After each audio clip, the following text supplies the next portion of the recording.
UP அரசாங்கம் அந்த நிதி ஒதுக்கும் போது எந்த இடத்துலையும் இப்படி தேசிய கல்விக் கொள்கையை கொண்டு வந்து இதை நீங்கள் ஏற்றுக்கொண்டால் தான் உங்களுக்கு தர வேண்டிய 2000 கோடி தருவேன் அப்படின்னு சொல்லல. எந்த இடத்துலயும் நீதிமன்றத்துக்கு கேரளா அரசும் தமிழ்நாடு அரசும் போய் நிதி வேண்டும்ன்ற சூழல் வரல.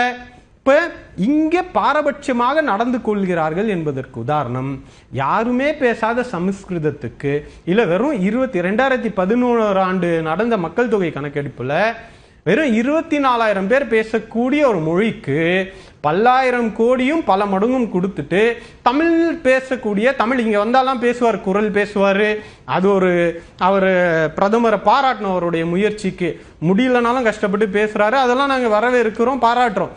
ஆனா அதெல்லாம் வெறும் லிப் சர்வீஸாக இருப்பது மட்டும் அல்லாமல் நீங்க ஏன் கொடுக்கல? அப்ப ஒரு ஒன்றிய அரசு இருக்குன்னு வச்சுக்கோங்க, எல்லா மாநிலங்களும் சமமாக பார்க்கப்பட வேண்டும். ஏன் நிதி குறைவா வருதுன்னு கேட்டா அப்ப சூர்யாலாம் விளக்கம் கொடுப்பாரு, எல்லா மாநிலமும் எங்களுக்கு ஒண்ணுதான் அப்படின்றப்ப எல்லா மாநில மொழிகளும் ஒன்னா பார்க்கணும்ல. சமஸ்கிருதத்துக்கு மட்டும் நீங்க கூடுதலா கொடுத்துட்டு தமிழுக்கு கொடுக்க மாட்டீங்க அப்படின்னா அவ தமிழ்நாடு அரசு அந்த பொறுப்பை ஏத்துக்கணும் அப்படின்னு. தமிழ்நாடு அரசு எல்லா பொறுப்பையும் ஏத்துக்கணும்னா அப்ப வரியில மட்டும் அதிகமான பணத்தை ஏன் ஒன்றிய அரசு வாங்குது?